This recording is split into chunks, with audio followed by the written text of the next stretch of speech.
Okay, so let's say, hypothetically speaking, that she didn't lip sync, Beyonce, and while singing the Star-Spangled Banner, which is our national anthem, at the presidential inauguration, let's say that Beyonce, aka a human being, like you and me, made a mistake. Just a little human mistake. How long do you think it would take for Twitter to be flooded with hashtag embarrassed country, hashtag Beyonce, hashtag thanks Obama? How long do you think it would take for us to get that? So I think that kind of says it all right there, you know? So I think it made complete sense that she would lip sync something like this. And I was on the fence about it for a second because I was like, well, you know, Kelly Clarkson did sing her song and she sang the heck out of it. Kelly Clarkson can sing, sister. But Kelly Clarkson sang that song and she didn't have to lip sync. That's true. So why did Beyonce lip sync? And it's not like she pulled a Milli Vanilli because it's her voice. And she has sung plenty of times before, and we've heard her voice singing plenty of times before. But why did she have to lip sync for this occasion? What's the difference between her and Kelly Clarkson? Beyonce sung our nation's anthem at the presidential inauguration. If that's not a cause for something that has to be on point, then I don't know what is. And then Aretha Franklin even weighed in, it's my understanding. And I'm like, Aretha, honey, madam, ma'am, Mrs., why? Like, although I don't know, like, maybe some people hate on good old Beyonce. I don't know. But she was like, I sang it live. Why did I give her, like, the attitude? Like, she said it like, I sang it live. I does not understand why Beyonce does gots to lip sync has be, is, was. Like, clearly she didn't say it like that. But, she was like, I sang it live. So, she did. But, I don't know. I feel given the climate, I feel given how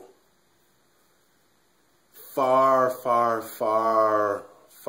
right-wing people are even more anti-Obama, anti-Democrat.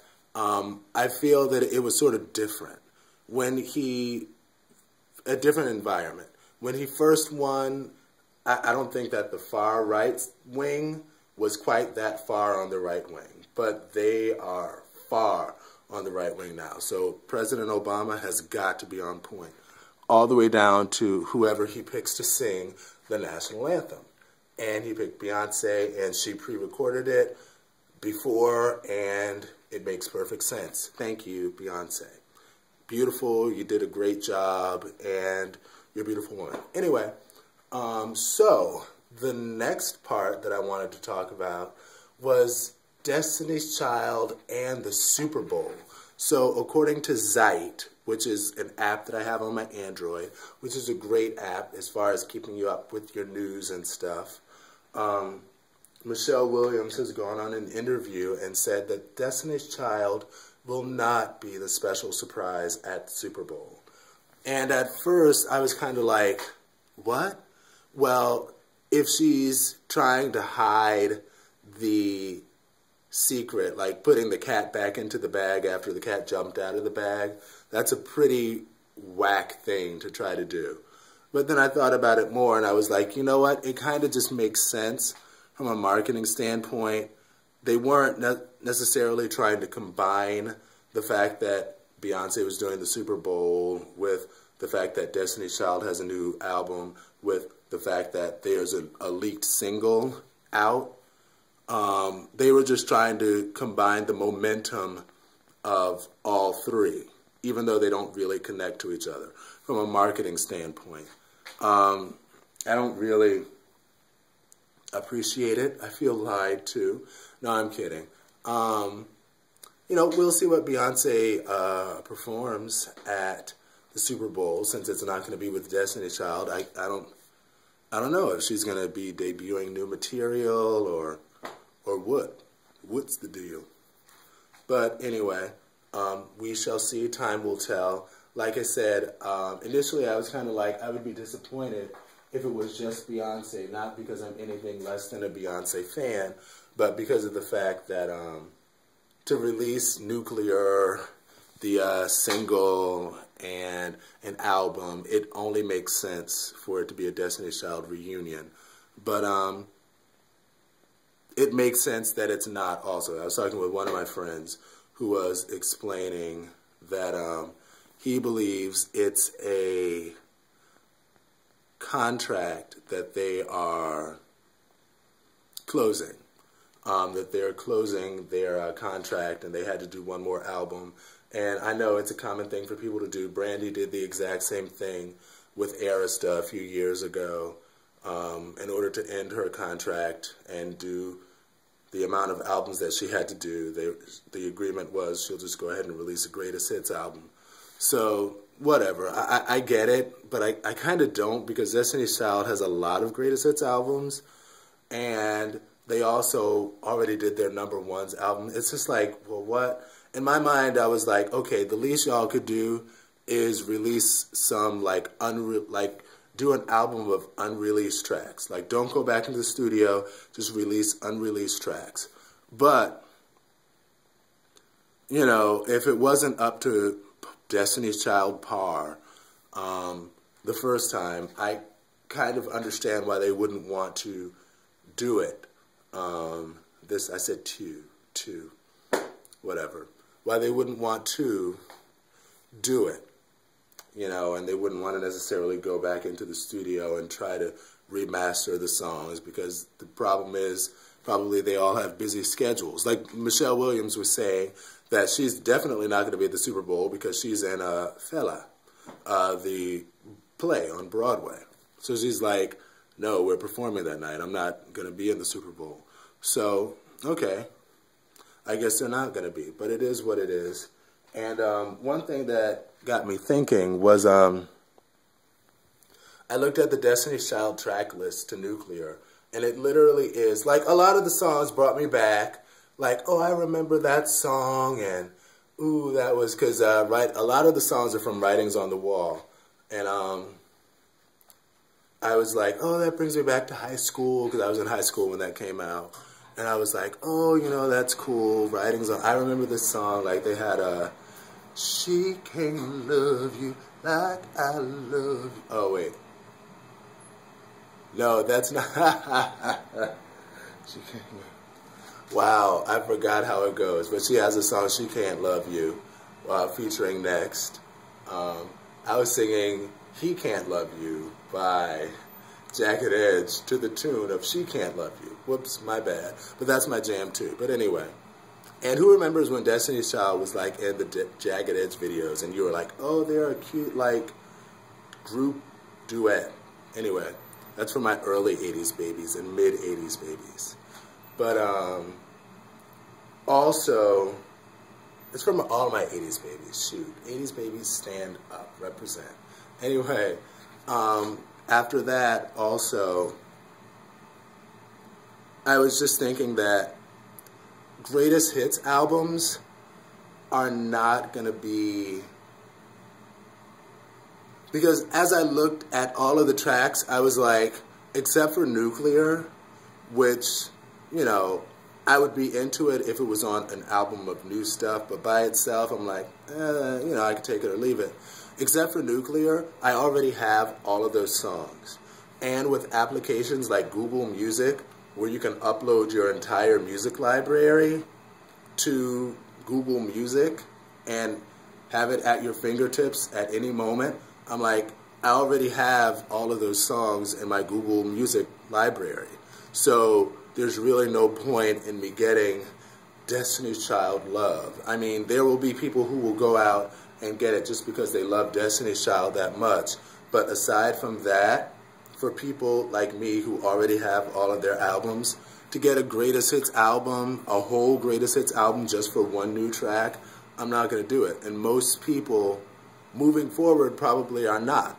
Like in the past, back when CDs were big, like when I was in high school and what have you, you know, and people were like, oh, let's get CDs and blah, blah, blah. I remember I used to be all excited to get a new CD and open it up, and I would save the covers and all of that, and I would take the sticker off and place it inside of the little thing. Like, people don't do that anymore. People don't, like, CDs aren't what's happening. It's all about MP3s. And because of that, you have your MP3s in one place. So whoever wants to listen to all of Destiny's Child's greatest hits, and they have all of Destiny's Child's albums, they can just piece together their MP3s whenever they want to. It's not like before MP3s were big and you had to carry CDs around and you were like, oh snap, now I can get all of Destiny's Child's greatest hits on one CD that I can jam to in the car. You know what I'm saying? Yeah, son, yeah, kid, what up, yo? You know, it's not like that. You know, you can access you can just create a Destiny's Child greatest hits playlist at your own convenience based on the songs that you already have. So I think greatest hits albums are about to go the way of the dinosaur in the not too distant future. But that's just me, and that's how a brother's got to be. Stay kicking game with a capital G. Ask the people on my blog. I'm as real as can be. Where does Bond? Making moves never been my thing. So Teddy, pass the word to your Chauncey. I'll be sending the call, say around 3:30. No diggity, no doubt. Blackstreet. Who remembers that song? That's a throwback for you. Anyway, we had just moved to New Orleans, Louisiana from upstate New York when that song was popular. So I would have been 13. It's No Diggity by Blackstreet. Anyway, so yeah, Beyonce, it makes complete sense why she lip sync. Get off of her tail, leave her alone with that. You know, enjoy the Super Bowl Sunday. Although, from a camp of people who seem to sometimes, it was, okay, I'm just going to be honest. The first time that I heard the phrase, all publicity is good, like, publicity, no publicity is bad publicity, was in relation to Destiny's Child and the group breakup.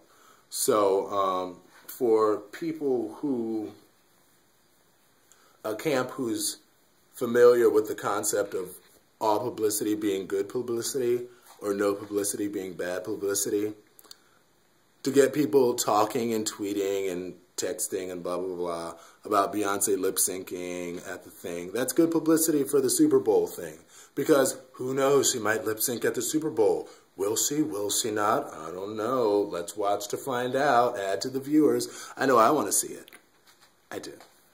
Anyway, not because I think she's going to lip sync, but, you know, like I said, I'm a Beyonce fan. I only stand for Whitney Houston, but I'm a Beyonce fan. So anyway, and so Destiny's Child is not scheduled to perform with Beyonce at the Super Bowl. And greatest hits albums, it seems like they're going the way of the dinosaur. Because why buy a greatest hits album when you already have all of the MP3s in one place and you can already make a playlist, a Destiny's Child love playlist of the songs that you already have. And if they did an album of unreleased tracks, it'd be different. But an album with one new track, that's really just an unreleased track that you all did like years ago. And I'm not hating on Destiny's Child. It's just, like I said, a realization that I had about greatest hits albums in general. Like, why am I going to get it, you know?